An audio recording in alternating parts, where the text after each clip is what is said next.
شرک فی الذات، اللہ کی ذات میں کسی کو شریک کر دینا،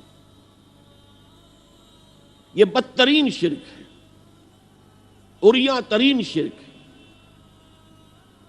اور اس شرک پر اللہ کا غضب بہت بھڑکتا ہے۔ حضرت ابراہیم کے نسل کے لوگ جو عرب میں آباد تھے، حضرت اسماعیل کی نسل کے لوگ، وہ فرشتوں کو خدا کی بیٹیاں قرار دیتے تھے، اور ان کی اکثر دیویوں کے نام مؤنث ہے، اسی لیے لات، عزا، عزا عزیز کا مؤنث ہے، منات، لات۔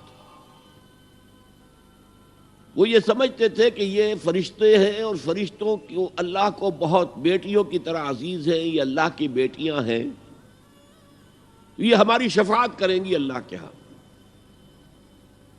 تو یہ شرک فی الذات، اللہ کی بیٹی بنا دے۔